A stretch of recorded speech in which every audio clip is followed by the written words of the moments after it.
तो फालतू message bogus account खोलून यांच्या दम नाही तर हे लोकांनी कशाला करायचं. मी आज जर पोरं पाठवली त्याच्या घरात तर काय राहील रे त्याची इज्जत. मला काय माहितीच नाही मीना आंटी. मी 5 दिवस झाले ऍडमिट होतो. दुसऱ्या दिवशी आलो, ऑर्डरला गेलो. मलाच बरं नाही माहिती का, मी कामावरती पण जात नाही. मी आता थोडं बाहेर अरे आलो तू ऑर्डर. पण आता येत नाही. ऐक ना, तू पण येत नाही, हे लोक पण येत नाही. तर मी हेच बोलली की ह्यांच्या बायका पळून नेले का माझ्या नवऱ्याने, ते ह्यांना एवढं सॅड झालेत सगळे लोक. नाही ना मीना आंटी, मला खरंच नाही बरं नाही वाटत आहे माहिती का. मी आता पण आज ऑर्डरला आलोय आणि थोडं बेलापूरला काम होतं म्हणून इथं नवी मुंबईला आलोय. त्याच्या आईला ऐक ना, त्याच्या आईला फोन कर, त्याच्या बहिणीला फोन कर. मी आता उद्यापासून असं चालू करेल की बायका घरात पाठवून मारायला लावेल मी त्याला. काय मी काय असेल बोलून घेतो मीना आंटी. काय ते पेका करून काय असेल ते फालतूगिरी आहे बघ ना. तो आनंद भोईर तो जो करतोय, तो दुसऱ्यांच्या बायकांच्या घरात जाऊन झोपतो आणि मग रस्त्यावर त्याला मारतात सगळेजण. त्याची लायकी काढलेली आहे आणि आता त्याला एवढा पुळका आलेला आहे दुसऱ्यांच्या बायकांची तो हे करतोय. तर त्याचं पण वाट लावायला मला टाइम नाही लागणार. आता काहीच बोलत नाही. ते आगरी एका घुसलेली आहे ना, त्यांची कशी काय वाजवायची ती मी वाजवणार आहे. असं केलं ते लोकांनी की त्यांच्या बायका पळून गेलेत किंवा त्यांच्या बायकांबरोबर झोपायला गेले कोण म्हणून.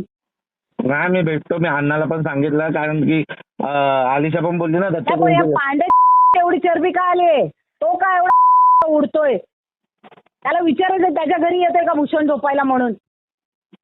काय मी बोलतो मीना आंटी काय ते फालतू कमेंट करतात हे लोक. ह्यांच्या दम असेल तर या ना 1 to 1 माझ्या समोर येऊन बोल ना. 16 तारखेनंतर तुम्हाला काय दाखवायचं आहे ना मी दाखवेल. आणि त्याला सांग भीक माग्या, तू किती पळालास ना तरी माझी सीट काढायची तर मी काढेलच आणि नंतर तुम्हाला लायकीवर आणून ठेवेल मी. मग घरात पण तुम्ही बसणार नाहीत तिथे. अशी वाट लावेल मी तुमची. आज जी घरं तुमची वाचलीत ना शिवाजीनगरची, ती मीनाक्षी शिंदेमुळे वाचली. तुम्हाला रस्त्यावर आणायला मला वेळ नाही लागणार.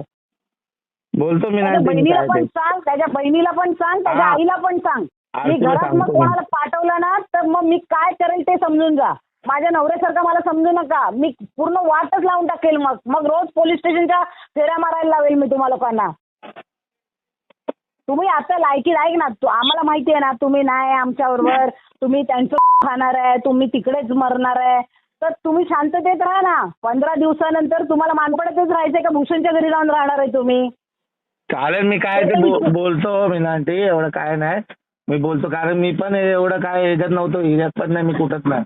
आम्हाला वाटलं तुला पांडेनेच सांगितलं म्हणून तू येत नाहीस का काय 5-6 दिवस. असं काय नाही बाबा. आपलं काय नसतं. माझी मी त्याला लग्न सांग, मी तुला झाल्यापासून मानपड ऐक ना, त्याला सांग मी मानपडात दिसते तेवढी नाही आहे.